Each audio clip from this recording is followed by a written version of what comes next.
கர்த்தருக்கு பிரியமான சகோதர சகோதரிகளே, யாவருக்கும் வாரத்தின் முதல் நாளிலே ஆண்டவருடைய இயேசு கிறிஸ்து நாமத்திலே வாழ்த்துக்களை வணக்கங்களை தெரிவித்துக் கொள்கிறேன்.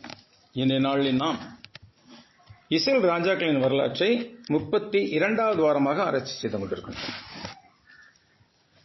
இந்த வாரத்திலே முக்கியமான சில நிகழ்வுகளை பார்க்க இருக்கின்றோம். 2 சாமுவேல் 6ஆம் அதிகாரத்தில் நாம் வாசித்த வசன பகுதி கர்த்தருடைய பெட்டி கித்தியனாகிய ஒபேத் ஏதோமின் வீட்டிலே 3 மாதம் இருக்கையில் கர்த்தர் ஒபேத் ஏதோமையும் அவன் வீட்டார் அனைவரையும் ஆசீர்வதித்தார். கர்த்தருடைய பெட்டி என்று சொல்லும்போது அது உடன்படிக்கை பேழை என்று அழைக்கப்படுகிறது. அந்த உடன்படிக்கை பேழை எங்கெல்லாம் இருந்ததோ, அதாவது இஸ்ரவேலுடைய சமூகத்தில் எங்கெல்லாம் இருந்ததோ அங்கெல்லாம் ஆசீர்வாதம் கிடைத்தது. அதே சமயத்தில் அந்த பெட்டி அந்நிய ஜாதியாரிடத்தில் போகும்போது, பெலிஸ்தரிடத்தில் போகும்போது அவர்களுக்கு இடர்பாடு ஏற்பட்டது. இதை குறித்தெல்லாம் நம்ம சற்று பார்க்க போகின்றோம் என்ற நாளிலே.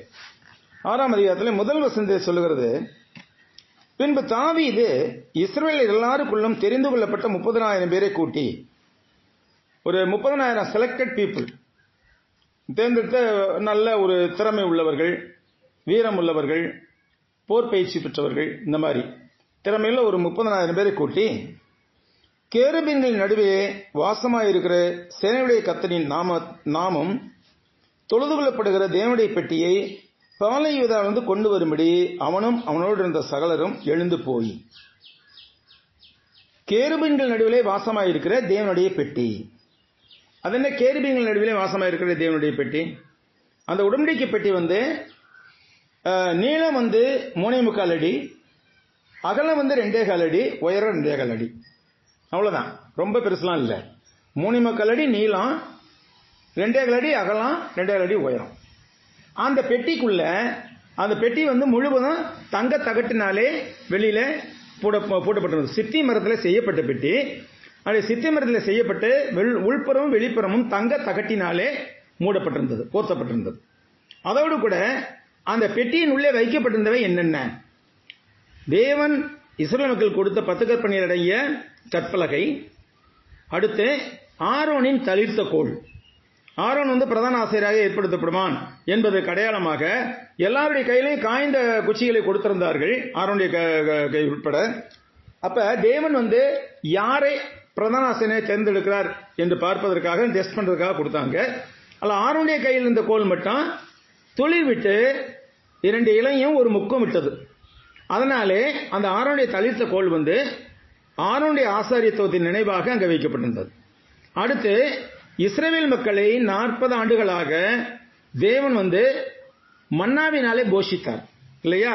பாலைவனத்தில் அலைந்து திரிந்து கொண்டிருந்தபோது அந்த மன்னா, ஒரு மாதிரி மன்னா, ஒரு பொற்பாத்திரத்தில் மாதிரி மன்னாவை வைத்து அதையும் வைத்திருந்தார்கள். இந்த 3 பொருட்கள் தான் இதில் இருந்தன. கற்பலகை, 10 கற்பனை எழுதப்பட்ட கற்பலகை, ஆரோனுடைய தளிர்த்த கோல், அதோடு கூட மாதிரி மன்னா பாத்திரம். இந்த 3ஐயும் அதுக்குள்ள வைத்து அதுக்கு மேல மூடி போட்டுருவாங்க. அந்த மூடி மேல 2 பக்கமும் இப்படி கேருபீன்கள் நின்று கொண்டு இருக்கும். ரெக்கையை மூடி கேருபீன்கள் நின்று கொண்டு இருக்கும். அப்படியே முழந்தல் போட்டு இப்படி வணங்கி இருக்கிற மாதிரி, இந்த மாதிரி இருக்கும். அதன் நடுவில் இருந்துதான் கர்த்தர் பேசுவார். அதனால உடன்படிக்கை பெட்டி மிக மிக அற்புதமானதாக, மிக மிக பரிசுத்தமானதாக கருதப்பட்டது. உடன்படிக்கை பெட்டியை எல்லாரும் தூக்கக்கூடாது, யாரும் தொடக்கூடாது. அதை லேவியர்ல கோகாத் புத்திரர் என்று சொல்லக்கூடிய ஒரு வம்சாவளியினர் மட்டும் அதை தொடுவதற்கு, அதை தூக்கி கொண்டு செல்வதற்கும் உரிமை உள்ளவர்கள். அதை தூக்குவதற்கு அதிலே பொன் வளையங்கள் வைக்கப்பட்டிருந்தன. அந்த உடன்படிக்கை பெட்டியில 2 ஓரத்திலையும், இந்த சைட்லையும், அதாவது இந்த சைட்லையும் இந்த சைட்லையும் ரெண்டையும் இப்படி பொன் வளையங்கள் வைக்கப்பட்டு, அந்த பொன் வளையங்களுக்குள்ளாக சித்தி மரத்திலே தடிகள் போல செய்து, அந்த தடியும் பொன் தகட்டினாலே மூடி, அந்த தடி அந்த வளையத்துக்குள்ளாக போட்டு, அந்த பெட்டி யாரும் தொடக்கூடாது. அந்த கோகாத் புத்திரர் கூட என்ன செய்யக்கூடாது? பெட்டியை தொடக்கூடாது. எவ்வளவு இதாக செஞ்சிருக்காரு பாருங்க.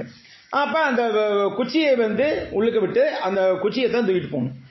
அப்ப உடன்படிக்கை அவ்வளவு பரிசுத்தமானதாக கருதப்பட்டு கொண்டிருந்தது. அந்த உடன்படிக்கை பெட்டியை என்ன செய்யணும்? பாளையத்திலிருந்து கொண்டு வரும்படி அவனோட எல்லாரும் எழுந்து தேவனுடைய பெட்டியை ஒரு புது ரதத்தின் மேல் ஏற்றி அதை கிபியோனில் இருக்க அபினதாபின் வீட்டிலிருந்து கொண்டு வந்தார்கள். அபினதாம் வீட்டுக்கு எப்பொழுது சென்றது? அது 1 சாமுவேல் 6ஆம் அதிகாரம் நம்ம ஏற்கனவே பார்த்தது 1 சாமுவேல் 6ஆம் அதிகாரம்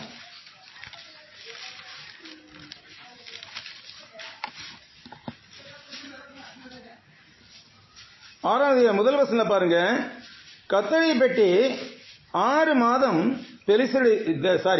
கர்த்தருடைய பெட்டி பெலிஸ்தருடைய தேசத்தில் 7 மாதம் இருந்தது. அந்த பெலிஸ்தருடைய பெட்டி பெலிஸ்தருடைய தேசத்தில் இருந்தபோது அவங்களுக்கு என்ன நடந்தது? அதுக்கு மேல இருக்குது. அது 5வது அதிகாரத்தில் சொல்லுகிறது. தேவனுடைய பெட்டியை தூக்கிட்டு போறாங்க. அதனால என்னாச்சுனாக்கா அவர்களுக்கு மூலவியாதி வந்தது என்று சொல்லப்படுகிறது 9ஆம் வசனத்தில். அதை எடுத்து சுற்றி கொண்டு போன பின்பு கர்த்தருடைய கை அந்த பட்டணத்தின் மேல் மகா உக்கிரமாய் இறங்கிற்று. அந்த பட்டணத்தின் மனுஷருக்குள் சிறியவர் துவங்கி பெரியவர் மட்டும் மூலவியாதியை உண்டாக்கி அவர்களை பாதித்தார்.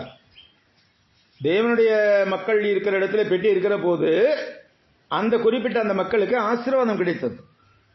ஆனால் இவங்க என்ன செய்யுங்க, பிலிஸ்தர் பார்த்துட்டு ஆசீர்வாதம் கிடைக்குது, நம்ம கொண்டு போயிடலாம் அதை அப்படின்னு கொண்டு போனாங்க. அங்க கொண்டு போனா எல்லாத்துக்கும் மூலவியாதி வந்துருச்சு. அது அப்படியே சாபமாக மாறிடுச்சு. ஏன்னா தேவனுடைய பெட்டி யார்கிட்ட தான் இருக்கணும்? தேவனுடைய மக்கள்கிட்ட தான் இருக்கணும், வேற யார்ட்டையும் இருக்கக்கூடாது. அப்ப அதனால அவர்கள் தேவனுடைய பெட்டி என்ன செய்தார்கள்? எக்ரோனுக்கு அனுப்பினார்கள். தேவனுடைய பெட்டி எக்ரோனுக்கு வருகிற போது எக்ரோன் ஊரார் எங்களையும் எங்கள் ஜனங்களையும் கொன்றுபட இஸ்ரவேலர் தேவனுடைய பெட்டியை எடுத்துக்கொண்டு எங்களிடைக்கு சுற்றி கொண்டு வந்தார்கள் என்று கூக்குரலிட்டார்கள். கத்துறாங்க அவங்க. யாரு? எக்ரோன்ல இருக்கிறவங்க. ஏடா உங்களுக்கு எல்லாம் வியாதி வந்துருச்சு, இப்ப எங்களுக்கு வியாதி வரணுங்களுக்கா எங்கேயும் அனுப்பி விடுறீங்களாடா அப்படின்னு சொல்லி கத்துறாங்க. அப்ப என்ன செய்யறாங்க? அந்த பெலிஸ்தரின் அதிபதிகள் எல்லாம் கூடி ஒரு ஏற்பாடு செய்யறாங்க. என்ன செய்யறாங்கனாக்கா, தேவனுடைய பெட்டியை நீங்கள் அனுப்பினால் அதை வெறுமையா அனுப்பாமல் குற்ற நிவாரண காணிக்கையை எவ்விதத்திலும் அவருக்கு செலுத்த வேண்டும். அதற்கு அவர்கள் 4ஆம் வசனம் 6ஆம் அதிகாரம் 4ஆம் வசனம் 1 சாமுவேல் 6:4. அதற்கு அவர்கள் குற்ற நிவாரண காணிக்கை நாங்கள் அவருக்கு என்னத்தை செலுத்த வேண்டும் கேட்டதற்கு அவர்கள் உங்கள் எல்லாருக்குள்ளும் உங்கள் அதிபதிகளுக்குள்ளும் ஒரே வாதை உண்டானபடியால் பெலிஸ்தருடைய அதிபதியின் லெக்கத்திற்கு சரியாக மூலவியாதியின் சாயலானபடி 5 பொன் சுரூபங்களும் பொன்னால் செய்த 5 சுண்டலிகளும் செலுத்த வேண்டும். இதெல்லாம் வச்சு என்ன செய்யறாங்க? அந்த கர்த்தருடைய பெட்டியை என்ன செய்யறாங்க? வண்டி மேலே ஏற்றுறாங்க. எங்க 7ஆம் வசனத்துல, இப்பொழுது நீங்கள் ஒரு புது வண்டியில் செய்து நுகம் பூட்டப்படாது இருக்கிற 2 கறவை பசுக்களை பிடித்து, பசுக்களை படி வண்டியில போட்டுவாங்களா? எந்த தேசத்திலேயாவது எதைத்தான் போட்டுவாங்க? காளை மாட்டை தான் போட்டுவாங்க இல்லையா? இது தேவனுடைய பெட்டிங்கிறனால விசேஷத்தனமாக சொல்லுகிறார் இவர். இங்கே நுகம் பூட்டப்படாது இருக்கிற 2 கறவை பசுக்களை பிடித்து அவைகளை வண்டிலே கட்டி அவைகளின் கன்றுக்குட்டிகளும் அவைகளுக்கு பின்னாக போக விடாமல் வீட்டிலே கொண்டு வந்து விட்டு பின்பு கர்த்தருடைய பெட்டியை எடுத்து அதை வண்டியில் மேல் வைத்து நீங்கள் குற்றநிவாரண காணிக்க கர்த்தருக்கு செலுத்தும் பொன்னூறு பிடிகளை அதன் பக்கத்தில் ஒரு சிறிய பெட்டியில் வைத்து அதை அனுப்பிவிடுங்கள். அப்ப பாருங்க, அது தன் எல்லைக்கு போகிற வழியாய் பெத்ஷிமேசுக்கு போனால் இந்த பெரிய தீங்கை நமக்காக செய்தவர் அவர்தாமே என்று அறியலாம். போகாது இருந்தால் அவருடைய கை நம்மை தொடாமல் தச்சையெல்லாம் நமக்கு நேர்ந்து என்று அறிந்து கொள்ளலாம். அதே மாதிரி விடுறாங்க. வண்டி பெத்ஷிமேசுக்கு போனது. அப்பொழுது 12ஆம் வசனம், அப்பொழுது அந்த பசுக்கள் பெத்ஷிமேசுக்கு போகிற வழியிலே சிவையாய் போய் வலது இடப்புறம் விலகாமல் பெரும்பாதையான நேர்வழியாய் கூப்பிட்டுக் கொண்டே நடந்தது. பெலிஸ்தரின் அதிபதிகள் பெத்ஷிமேசின் எல்லை மட்டும் அவர்களின் பிறகே போனார்கள். அதன் பிறகு அந்த பெட்டி எங்க வந்தது? இங்க 21ஆம் வசனம் பாருங்க. கீரியாத்தாயிமின் குடிகளுக்கு ஆட்களை அனுப்பி பெலிஸ்தர் கர்த்தருடைய பெட்டியை திரும்ப அனுப்பினார்கள், நீங்கள் உங்களுக்கு எடுத்துப்போங்கள் என்று சொல்ல சொன்னார்கள். அப்படியே கீரியாத்தாயிமின் மனுஷர் கர்த்தருடைய பெட்டியை எடுத்து மேட்டின் மேல் இருக்க அபினதாபின் வீட்டில் கொண்டு வந்து வைத்து கர்த்தருடைய பெட்டியை காக்கும்படி அவன் குமாரனாகிய எலியாசாரை பிரசுரப்படுத்தினார்கள்.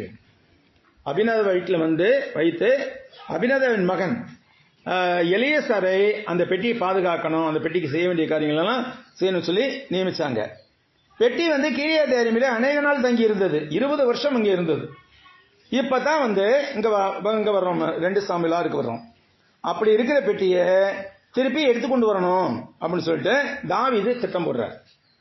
அப்படி எடுத்துக்கொண்டு வர்றதுக்காக என்ன செய்யறாங்க? தேவனுடைய பெட்டியை ஒரு புது ரதத்தில் ஏற்றி அதை கிபியாவில் இருக்கிற அபினதாபின் வீட்டிலிருந்து கொண்டு வந்தார்கள். அபினதாபின் குமாரராகிய ஊசாவும் அகியோவும் அந்த புது ரதத்தை நடத்தினார்கள். ஊசா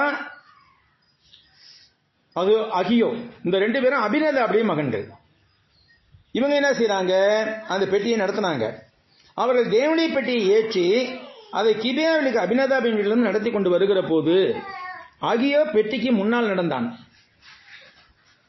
தாவீதும் இஸ்ரவேல் சந்ததியார் அனைவரும் தேவதாரு மரத்தால் பண்ணப்பட்ட சகலவித கீத வாத்தியங்களோடும் சுரமண்டலம், தம்புரு, மேளம், வீண, கைத்தாளம் ஆகியவைகளோடும் கர்த்தருக்கு முன்பாக ஆடி பாடி கொண்டே போனார்கள். இதை வச்சுதான் என்ன செய்யறாங்க, இந்த நாள்ல சில பேர் எப்படி பிரசங்கம் பண்றாங்க, தாவீது கர்த்தருடைய பெட்டி முன்னாடி ஆடி பாடி கொண்டு போனான் இல்லையா, இசைக்கருவியை பயன்படுத்தி கொண்டு, நம்மளும் செய்யலாம், அதில் தப்பு இல்லை அப்படிங்கிறாங்க. ஆனா தாவீது வாழ்ந்த காலம் எது, நாம வாழ்கின்ற காலம் எது என்பதை அவர்கள் மறந்து விடுகிறார்கள். பழைய பிரமாணம் ஒழிந்து போய்விட்டது. புதிய பிரமாணத்தின்படி நம்ம வாழ வேண்டியவர்களா இருக்கிறோம். அதை அவர்கள் மறந்து போகிறார்கள்.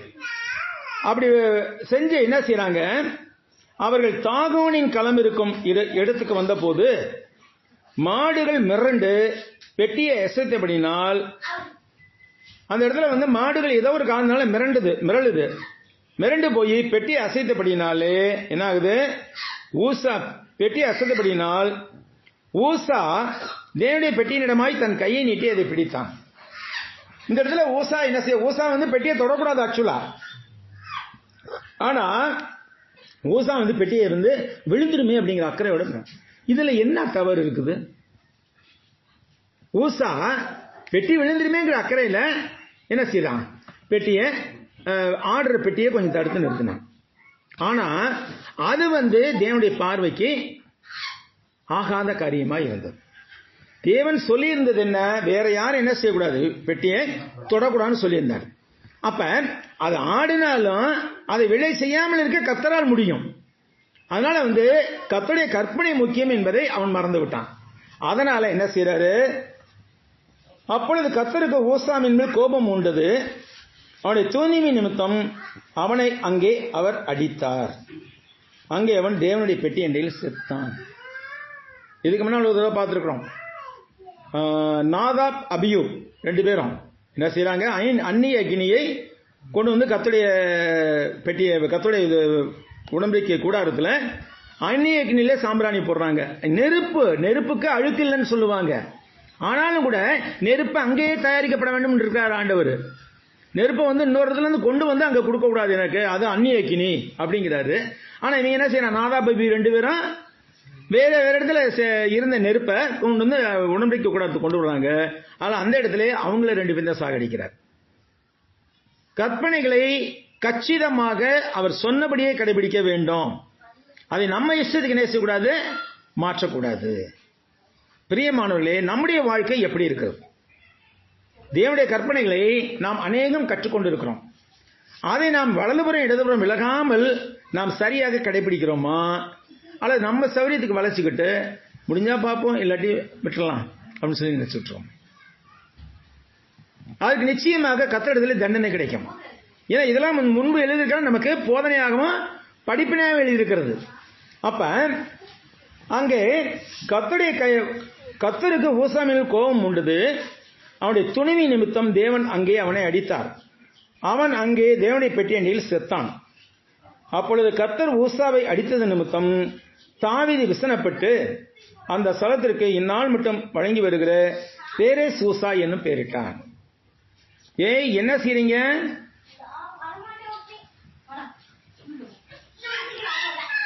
கர்த்தர் ஊசாவை அடித்தது நிமித்தமாக அவன் செத்தான். அதனால தாவீது விசனம் அடைந்தான். அந்த இடத்துக்கு பேரேஸ் ஊசா என்று பெயரிட்டான். தாவீது அன்றைய தினம் கர்த்தருக்கு பயந்து, கர்த்தருடைய பெட்டி என்னிடத்தில் வருவது எப்படி என்று சொல்லி, 9ஆம் வசனம், தாவீது அன்றைய தினம் கர்த்தருக்கு பயந்து, போய் பெட்டி சாயிர பெட்டி தொட்ட உடனே ஊசா செத்து போயிட்டானே, இந்த பெட்டி என்கிட்ட வந்தா என்ன ஆகும் என்று ஒரு பயம் வந்தது. யாருக்கு? தாவீதுக்கு. கர்த்தருக்கு பயப்படுகிற பயம் ஆயுசு நாட்களில் விருத்தியாக்கும். நம்ம கர்த்தருக்கு பயப்படாம செஞ்சோம்னா, உலகத்துல நம்ம இஷ்டப்படி வாழ்ந்து கொண்டு வந்தோம்னாக்கா நம்ம நீண்ட நாள் வாழ முடியாது. அப்ப அதை தன்னிடத்தில் தாவீது நகரத்தில் கொண்டு வர மனதில்லாமல் கித்தியனாகிய ஓபேத் ஏதோம் வீட்டில் கொண்டு போய் வைத்தான். அப்ப இப்போதைக்கு வேண்டாம், நம்ம வீட்டுக்கு வர வேண்டாம் பெட்டி அப்படின்ட்டு கித்தியன் ஆகிய ஓபேத் ஏதோம் என்பவனுடைய வீட்டில் கொண்டு போய் கித்தியன்கிறவங்க ஒரு மக்கள் இடம். அந்த கித்தியன் ஆகிய ஓபேத் ஏதோமின் வீட்டில் கொண்டு போய் வைத்தான். கர்த்தருடைய பெட்டி கித்தியன் ஆகிய ஓபேத் ஏதோமின் வீட்டில் 3 மாதம் இருக்கையில் கர்த்தர் ஓபேத் ஏதோமையும் அவன் வீட்டார் அனைவரையும் ஆசீர்வதித்தார். அந்த பெட்டி இருக்கிற இடத்துல கர்த்தருடைய ஆசீர்வாதம் தங்கியிருந்தது. அப்ப தாவீதுக்கு கொஞ்சம் மனசு மாறுது. தேவனுடைய பெட்டி நிமித்தம் கர்த்தர் ஓபேத் ஏதோமின் வீட்டையும் அவனுக்கு உண்டான எல்லாவற்றையும் ஆசீர்வதித்தார் என்று தாவீது ராஜாவுக்கு அறிவிக்கப்பட்டது.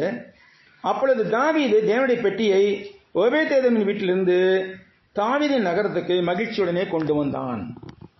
அங்க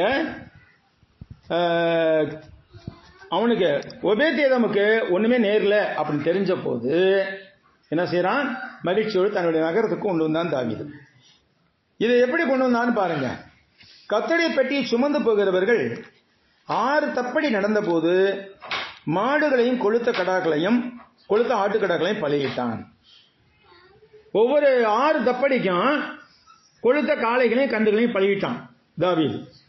ஒரு 6 அடி தூரம் நடக்க 6 ஸ்டெப் எடுத்து வைக்கிறது, அங்கே பலியிடுறது. அப்புறம் ஒரு 6 ஸ்டெப் எடுத்து வைக்கிறது, அங்கே பலியிடுறது. இந்த மாதிரியே செஞ்சு கொண்டு போறான். அப்படின்னா எத்தனை மிருகங்களை வெட்டியிருப்பாங்க யோசிச்சு பாருங்க. அடுத்ததாக கர்த்தருடைய பெட்டியை சுமந்து ஒரு 6 தப்படி நடந்த போது மாடுகளையும் கொளுத்த ஆட்டுக்கடாக்களையும் பலியிட்டான். அடுத்து என்ன செய்யறான் பாருங்க தாவீது சணநூல் ஏப்போத்தை தரித்து கொண்டு, மற்ற ட்ரெஸ் எல்லாம் அரச உடையெல்லாம் கழட்டி போட்டான். சணநூல் உள்ளாடை ஏப்போத்து என்று சொல்லக்கூடிய ஒரு ஆடையை மட்டும் தரித்து கொண்டு தன் முழு பலத்தோடும் கர்த்தருக்கு முன்பாக நடனம் பண்ணினான். இதை வச்சுதான் பெர்க்மேன் சொல்லுவார், தாவீதை போல நடனமாடி கர்த்தாவை ஸ்தோத்திரிப்பேன் அப்படிங்கிறார். தாவீதை போல நடனமாடுவேன்கிறார். இது தேவையில்லாத வேலை. இந்த புதிய பிரமாணத்துல அந்த மாதிரி காரணங்களும் கொடுக்கப்படல. இங்க என்ன செய்யறான் தாவீது? தன் முழு பலத்தோடு கர்த்தருக்கு முன்பாக நடனம் பண்ணினான். அப்படியே தாவீதும் இஸ்ரவேல் சந்ததியார் அனைவரும் கர்த்தருடைய பெட்டியை கம்பீர சத்தத்தோடும் எக்கால தொனியோடும் கொண்டு வந்தார்கள். கர்த்தருடைய பெட்டி தாவீது நகரத்துக்குள் பிரவேசிக்கிற போது, இது வேற ஒரு சம்பவம். இப்ப பாருங்க, கர்த்தருடைய பெட்டி தாவீது நகரத்துக்குள் பிரவேசிக்கிற போது சவுலின் குமாரத்தி ஆகிய மீகாள் இங்க சேர்ந்துட்டால தாவீதுட்டா கொண்டு வரணும்னு சொல்லியிருந்தான் இல்லையா? என்கிட்ட கொண்டு வா, என்னுடைய மனைவிய மீகாளை என்கிட்ட கொண்டு வந்து சேர்க்கணும்னு சொல்லியிருந்தான். அதே மாதிரி கொண்டு வந்து கொடுத்தான். அவன் வந்து அங்க இருக்கிறா, அரண்மனையில் இருக்கிறா. மீகாள் பலவனி வெளியாய் பார்த்து தாவீது ராஜா கர்த்தருக்கு முன்பாக குதித்து நடனம் பண்ணுகிறதை கண்டு தன் இருதயத்திலே அவனை அவமதித்தாள். கர்த்தரை கனம் பண்ணுவதற்காக தாவீது ராஜா என்ன செய்யறான்? நடனம் ஆடுகிறான். ஆனால் மீகாள் என்ன செய்யறான்? அவனை அவமதித்தாள். எதுக்காக? அவன் நடனம் பண்ணினதற்காக. அப்ப அவனை அவமதித்தாள் என்றால் யாரை அவமதித்ததாக அர்த்தம்? கர்த்தரை அவமதித்ததான் அர்த்தம். அப்ப அவர்கள் கர்த்தருடைய பெட்டியை உள்ளே கொண்டு வந்து அவருக்கு தாவீது போட்ட கூடாரத்துக்குள் இருக்கிற அதன் ஸ்தானத்திலே இதை வைத்த போது தாவீது கர்த்தருடைய சந்நிதியிலே சர்வாங்க தகன பலிகளையும் சமாதான பலிகளையும் இட்டான். தாவீது சர்வாங்க தகன பலிகளையும் சமாதான பலிகளையும் இட்ட பின்பு சேனையில் கர்த்தருடைய நாமத்தினாலே ஜனங்களை ஆசீர்வதித்து, முதல்ல சர்வாங்க தகன பலி சமாதான பலிகள் எல்லாத்தையும் பலி செலுத்துறான். அந்த பலி செலுத்தின மிருகங்கள் இருக்கு இல்லையா, அந்த மிருகங்களை வெட்டி வெட்டி கூறு போட்டு என்ன செய்வாங்க? தனித்தனியாக கூறு போட்டு வச்சிருக்காங்க. அது என்ன செய்யலாம்? இஸ்ரவேலின் திரளான கூட்டமாகிய ஸ்ரீ புருஷராகிய சகல ஜனங்களுக்கும் அவரவருக்கு ஒவ்வொரு அப்பத்தையும் ஒவ்வொரு இறைச்சி துண்டையும் ஒவ்வொரு படி திராட்சை ரசத்தையும் பங்கிட்டு கொடுத்தான். பிற்பாடு ஜனங்கள் எல்லாரும் அவர் வீட்டுக்கு போய்விட்டார்கள். எல்லா ஜனங்களுக்குமே இந்த பலியிட்ட மிருகங்கள் இருக்கு இல்லையா, மிருகங்களுடைய இறைச்சி துண்டுகளை ஒவ்வொரு துண்டு, அதோட ஒரு அப்பம், அதோட ஒரு படி திராட்சை ரசம் எல்லாருக்கும் ஒவ்வொருத்தருக்கும் பங்கிட்டு கொடுக்கணும். இதைதான் இன்னைக்கு செய்யறாங்க. என்ன செய்யறாங்க? சாமிக்கு கெடா வெட்டுறோம், விருந்து வைக்கிறோம் வாங்கங்கிறாங்க இல்லையா? அதேதான். தாவீது தன் வீட்டாரை ஆசீர்வதித்து திரும்பும் போது சவுலின் குமாரத்தி ஆகிய மீகாள் தாவீதுக்கு எதிர்கொண்டு வந்தாள். தாவீது ஜனங்களை எல்லாம் ஆசீர்வதித்து அனுப்பிவிட்டான். ஆளுக்கு ஒரு அப்பமும் ஒரு இறைச்சி துண்டும் ஒருபடி திராட்சை ரசமும் கொடுத்து அனுப்பிட்டான். அதுக்கப்புறம் தன்னை வீட்டாரை ஆசீர்வதிக்க திரும்பின போது சவுலின் குமாரத்தை மீகாள் தாவீதுக்கு எதிர்கொண்டு வந்தாள். தாவீதுக்கு எதிர்த்து வந்து அவமானப்படுத்துறா பாருங்க. அவ என்ன பேசுறா பாருங்க. அற்ப மனுஷரில் ஒருவன் தன் வஸ்திரங்களை கலற்றி போடுவது போல இன்று தம்முடைய ஊழியக்காரருடைய பெண்களின் கண்களுக்கு முன்பாக தம்முடைய வஸ்திரங்களை உரிந்து போட்டிருந்த இஸ்ரவேலின் ராஜா எத்தனை மேன்மைப்பட்டிருந்தார். அற்ப மனுஷர்னா தன்னுடைய வஸ்திரங்கள்லாம் கல்வி போடுறது மாதிரி ஒரு ராஜா, நீ ராஜாவா இருக்கிற நீ வந்து ஊழியக்காரருடைய பெண்களுக்கு முன்னாடி உன்னுடைய வஸ்திரங்கள்லாம் கழட்டி போட்டுட்டு ஒரு ஏப்போத்தை உடுத்திக்கிட்டு டான்ஸ் ஆன ரொம்ப நல்லா இருந்துச்சுப்பா. இது வந்து வஞ்ச புகழ்ச்சிய. நீ என்ன செய்றாங்க? அற்ப மனுஷரில் ஒருவன் தன் வஸ்திரங்களை கழற்றி போடுவது போல இன்று தம்முடைய ஊழியக்காரருடைய பெண்களின் கண்களுக்கு முன்பாக தம்முடைய வஸ்திரங்களை உரிந்து போட்டிருந்த இஸ்ரவேல் ராஜா என்று எத்தனை மகிமைப்பட்டிருந்தார். ரொம்ப நல்லா இருந்துச்சியா நீ செஞ்சது. அவனா என்னதா வஞ்சகமாக புகழ்வது போல புகழ்கிறான். இகழ்ச்சி அது உண்மையிலேயே. அதுக்கு தாவீது மீகாளை பார்த்து, ஏய் என்ன சத்தம், என்ன சத்தம்? அதுக்கு தாவீது மீகாளை பார்த்து, உன் தகப்பனை பார்க்கிலும் அவருடைய எல்லா வீட்டாரை பார்க்கிலும் என்னை இஸ்ரவேலாகிய கர்த்தருடைய ஜனத்தின் மேல் தலைநாக கட்டளையிடும்படிக்கு தெரிந்துள்ள கர்த்தரின் சமூகத்தின் முன்பாக நான் ஆடை பாடினேன். உங்க அப்பனை காட்டிலும் உங்க வம்சத்தை காட்டிலும் உங்க தலைமுறையை காட்டிலும் அதிகமாக கர்த்தர் என்னை தெரிந்து கொண்டார், என்னை ராஜாவாக தெரிந்து கொண்டார். அதுக்காக நன்றி செலுத்தல நான் ஆடை பாடினேன். இதுல என்ன தப்பு இருக்குது அப்படின்ட்டு என்ன சொல்றான்? இதை பார்க்கிலும் இன்னும் நான் நேசனும் என் பார்வைக்கு அற்பமும் ஆவேன். அப்படியே நீ சொன்ன பெண்களுக்கும் கூட மகிமையாக விளங்குவேன் என்றான். நீ சொன்ன பெண்களுக்கு கூட நான் மகிமையாகத்தான் விளங்குவேன். நான் ஒண்ணு அப்படி என்ன செய்யற கேவலமா போயிடல அப்படின்னு சொல்ற. இப்ப கர்த்தர் என்ன செய்யறான்னு பாருங்க. அதனால் சவுலின் குமாரத்தியாகிய மீகாளுக்கு மரணமடையும் நாள் மட்டும் பிள்ளை இல்லாதிருந்தது. இவள் வந்து தாவீதை அவமதித்ததன் மூலமாக கர்த்தரை அவமதித்தாள். அதனால கர்த்தர் வந்து அவளை தண்டித்தாள். என்ன வந்து தண்டித்தாள்? அவளை மரணமடையும் நாள் மட்டும் அவளுக்கு பிள்ளை இல்லாமல் போச்சு. அவள் தாவீதோடு கூட வாழ்ந்தாள், ஆனால் அவளுடைய கர்ப்பம் மூடப்பட்டது. அவளுடைய கர்ப்பத்தை ஆண்டவர் திறக்க அனுமதிக்கவில்லை. காரணம் வந்து இதுதான். என்னன்னாக்க கர்த்தரை புகழ்ந்த தாவீதை இவள் அவமதித்தாள். நம்முடைய வாழ்க்கையில நாம் என்ன செய்கின்றோம்? கர்த்தரை புகழ்கின்ற போது ஒருவேளை யாரையும் நம்ம அவமதிக்கிறார்களா? அதுக்குரிய பலனை அவங்க அனுபவிப்பாங்க. ஆனா நம்ம என்ன செய்யக்கூடாது? கர்த்தரை புகழ்கின்ற பிள்ளைகளை அவமதிக்க கூடாது. இது ரொம்ப முக்கியமான பாடம். ஏனென்றால் கர்த்தர் ஒவ்வொன்றையும் பார்த்து கொண்டிருக்கிறார். நம்முடைய இருதயத்தில் சிந்தனைகள் பிறப்பதற்கு முன்னாலேயே அவை என்னவென்று அவர் அறிவார். அப்ப அவர் என்ன செய்ய முடியாது? நம்ம ஏமாற்றவே முடியாது. நிச்சயமாக கர்த்தரை ஏமாற்ற முடியாது.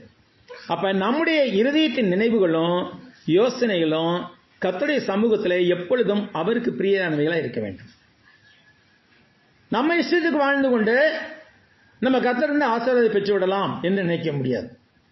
என்றால் அவர் சில கட்டளைகளை கொடுத்திருக்கிறார். பாருங்க, பிதாக்களின் காலத்திலே எழுத்துப்பூர்வமாக கட்டளை கொடுக்கவில்லை. ஆனாலும் கூட அந்த காலத்திலேயே ஆபிரகாம் என்ன செய்தார்? கர்த்தருடைய சொல்லுக்கு கீழ்ப்படி நடந்தார். அதனால கர்த்தரே வந்து ஆபிரகாமுக்கு சாட்சி சொன்னார். அதோடு கூட தன்னுடைய ஒரே மகன் என்று பாராமல் ஈசாக்கை பலியிட துணிந்தார். கத்தி எடுத்து வாங்கிட்டார்ல, அப்ப பலியிட்டாருன்னு தான் அர்த்தம். ஆனா அந்த இடத்துல கர்த்தருடைய தூதன் வந்து அவரை தடுத்தாட்கொண்டார். அதனாலே அவர் வந்து ஒரு ஆட்டுக்குட்டியை பலி செய்துவிட்டு ஈசாக்கை அழைத்துக் கொண்டு போனார். ஈசாக்கின் மூலமாக உன் சந்ததி விளங்கும் என்று சொல்லியிருந்தார் கர்த்தர். ஆனால் அதே ஈசாக்கை பலியிடு என்று சொல்லுகின்ற போது அவருக்கு எப்படி இருந்திருக்கும்? 100 வயதுல பிறந்த மகன், இதுக்கப்புறம் மகன் பிறப்பானாங்கிறது சந்தேகம். இப்படி பிறந்த ஒரே மகனை நீ பலியிடுன்னு சொன்னாக்க வாயா உனக்கு வேற வேலை இல்லைன்னு போயிடுவாங்க நிறைய பேர். ஆனா அவர் என்ன செய்தார்? ஆபிரகாம் தனக்கு கர்த்தர் சொன்னதை செய்வார் என் நம்பிக்கை இருந்தது. அவர் எப்படி ஆகிலும் செய்வார். ஏன்னா 99 வயசுல இவருக்கு 99 வயசு ஆகும்போது சாராள் கர்ப்பமாவா என்று அவர் எதிர்பார்த்திருந்தாரா? இவருக்கு 99 வயசு, சாராளுக்கு 79 வயசு. அந்த வயசுல இவர் மூலமாக அற்புதமா பிறக்கலங்க. ஆபிரகாமுக்கு ஈசாக்கு வந்து அற்புதமாய் பிறக்கல, சாதாரணமா நம்ம எல்லாம் பிறக்கிற மாதிரி தான் பிறந்தார். அப்ப எப்படி தன்னுடைய 99 வயசுல கூட கர்த்தர் தனக்கு சாராள் என்ற 79 வயசு கிழவின் மூலமாக பிள்ளை கொடுக்க முடிந்ததோ, அதே போன்று என்னுடைய வம்சத்தை இந்த உலகத்தில் உள்ள எல்லா நாடுகளிலும் பரவும்படியாக வானத்து நட்சத்திரங்களைப் போல கடற்கரை மணலின் துகளைப் போல என்னால் பெருக வைக்க முடியும், தேவனாலே முடியும் என்ற அந்த ஒரு அசைக்க முடியாத விசுவாசம் இருந்தது. அதனால்தான் உன் சந்ததிக்குள் இந்த பூமியில வம்சங்கள் எல்லாம் ஆசீர்வதிக்கப்பட்ட வாக்கு தத்துவத்தை பெற்றுக் கொண்டார். அந்த வாக்கு தத்துவத்தின்படி வந்த சந்ததி யாரு? இயேசு கிறிஸ்து. பிரியமானவர்களே, ஆபிரகாம் கொடுத்த அதே ஆசீர்வாதத்தை ஈசாக்கு யாக்கோபு ஆகியோருக்கு கொடுத்தார். பிறகு நம்ம பார்க்கும்போது பிதாக்களின் யுகம் முடிந்து மோசேயின் யுகம் தொடங்கின போது அந்த மோசேயின் யுகத்துல ஒரு நாடு முழுவதையும் தேவன் வழிநடத்திக் கொண்டு வந்தார். அந்த இஸ்ரவேலர்கள் என்று சொல்லக்கூடிய அந்த மக்களை எதற்காக ஆயத்தப்படுத்தினார்? மேசியா அவர்கள் மூலமாக பிறக்க வேண்டும் என்பதற்காக ஆயத்தப்படுத்தினார். எத்தனையோ தவறுகள் செய்தார்கள். அவங்க இருக்கிற காலமெல்லாம் கீழ்ப்படியாமைதான் உங்களை பிரதானமான காரியமா இருந்தது. எத்தனை பேர் இந்த உலகத்தில் உள்ள எல்லா மக்கள் இனங்களும் அவர்கள் எதிர்த்தார்கள். இப்ப அதான் அரெஸ்ட் பண்ணிட்டு இருக்கேன். உலகத்தில் உள்ள ஏறக்குறை எல்லா மக்கள் இனங்களும் அவர்களை எதிர்த்தார்கள். ஆனால் அவர்களை எதிர்த்த மக்கள் இனங்கள் இன்று இல்லை, அவர்கள் இன்னும் இருக்கிறார்கள். இஸ்ரவேல் மக்கள். பிரியமானவர்களே, தேவனுக்கு பிரியமாய் நம்ம நடந்து விட்டால் தேவனே நமக்கு அரணும் கோட்டையமாக இருப்பார். நம்ம யார்ட்டையும் போய் மோத தேவையில்லை, யார்ட்டையும் போய் போட்டியிட தேவையில்லை. தேவனுக்கு பயந்திருந்தால், தேவனுக்கு கட்டளை கீழ்ப்படிந்தால் நிச்சயமாக அவர் நம்மை வாளாக்காமல் தலையாக்குவார், கீழாக்காமல் மேலாக்குவார், எல்லா விதமான பாதுகாப்பையும் அறிவிச்சுவார். அது வந்து இஸ்ரவேல் வரலாற்றிலே பார்க்க, நியாயாதிபதி காலத்தில், ராஜாக்களின் காலத்தில், அடிமைத்தனத்தில் திரும்பி வந்த போது எல்லாத்திலையும் பார்க்கணும். நம்ம அந்த ஜனம் வந்து கீழ்ப்படியாமல் இருந்திருந்தாலும் அவ்வப்போது அவர்களை சுத்திகரித்து மறுபடியும் தனக்குரிய ஜனமாக மாற்றிக்கொண்டார். ஏன் காரணம் என்ன? அத்தனை ஏன் பொறுத்து கொண்டார்? அவர்கள் மூலமாக இயேசு என்னும் இரட்சகர் இந்த உலகத்திற்கு வர வேண்டியிருந்தது. அதே மாதிரி இயேசு என்னும் இரட்சகர் வந்து விட்டார். இப்பொழுது நாம் புதிய ஏற்பாட்டு காலத்தில் வாழ்கின்றோம். அப்ப புதிய பிரமாணம் வந்த பிற்பாடு பழைய பிரமாணம் நம்ம ஆட்சி செய்வது கிடையாது. இந்த புதிய பிரமாணம் எப்படிப்பட்ட பிரமாணமா இருக்கிறது? சுயாதீன பிரமாணமாகிய பூரண பிரமாணமா இருக்கிறது. சுயாதீனம் என்றால் நம்ம வந்து என்ன செய்யறோம்? நம்ம முழு விருப்பத்தோடு அதுக்கு கீழ்ப்படியும். பழைய பிரமாணம் அப்படி இல்லை, அடிமைத்தனத்துக்குள்ளாகும் பிரமாணம். விருத்தசனம் பெற்ற ஒவ்வொருவரும் எத்தனை நாள் விருத்தசனம் பெறுவார்கள்? பிறந்த 8ஆம் நாள்ல விருத்தசனம் பண்ணப்படுவார்கள். அந்த விருத்தசனம் பண்ணப்படும் போது அந்த பிள்ளைகிட்ட கேட்க முடியுமா? அந்த பிள்ளை சரி எனக்கு விருத்தசனம் பண்ணுங்கன்னு சொல்லுமா? இல்ல. அது வந்து அந்த பிள்ளை யூத பிள்ளை இருக்கணும் அப்படின்னு விற்றோ தீர்மானித்தது. அதன்படி அந்த பையன் வாழ வேண்டும். இது வந்து பழைய பிரமாணம், அடிமைத்தனத்துக்குள்ளாகும் பிரமாணம். ஆனால் புதிய பிரமாணம் என்பது நம்ம சுயாதீனமாய் நம்ம கீழ்ப்படுகிறோம். சுயாதீனமாய் கீழ்ப்படுவதனாலே இது சுயாதீன பிரமாணம் என்றும் பூரண பிரமாணம் என்றும் அழைக்கப்படுகிறது. ஏன் பூரண பிரமாணம்? பழைய பிரமாணம் அரைகுறை பிரமாணமா இருந்தது. எத்தனை இதை சொல்லியிருக்கேன் உங்களுக்கு, அதை பத்தி திருப்பி எக்ஸ்பிளைன் பண்ண தேவையில்லை. பழைய பிரமாணம் பாவம் என்றால் என்னது என்று சொல்லியது, பாவத்திற்கான தண்டனை என்னவென்று சொல்லியது. ஆனால் பாவம் செய்யாமல் இருக்கக்கூடிய வழியை சொல்லவில்லை. புதிய பிரமாணமாகிய இயேசு கிறிஸ்துவின் பிரமாணம் வந்து பாவம் செய்யாமல் இருக்கக்கூடிய வழியை நமக்கு கற்றுக் கொடுக்கிறது. அதனால இது வந்து பூரண பிரமாணம் என்று அழைக்கப்படுகிறது. இந்த பூரண பிரமாணத்தின்படி, சுயாதீன பூரண பிரமாணத்தின்படி பூரண பிரமாணத்தை ஏற்றுக்கொண்ட நாம் அதன்படியே வாழ்கின்ற போது கர்த்தர் நிச்சயமாகவே நமக்கு எல்லா ஆசீர்வாதங்களையும் கொடுக்க வல்லவராக இருக்கிறார். நாம் வந்து தொடர்ந்து நாம் அடுத்த வாரம் பார்ப்போம். கர்த்தர் தாமே நம்மை ஆசீர்வதிப்பாராக. இந்த நாளிலே நாம் கேட்ட செய்தியை நம்முடைய மனதிலே கொள்வோம். தொடர்ந்து நாம் கிறிஸ்தவ வாழ்க்கையிலே முன்னேறுவோம். நன்றி சகோதரர்களே.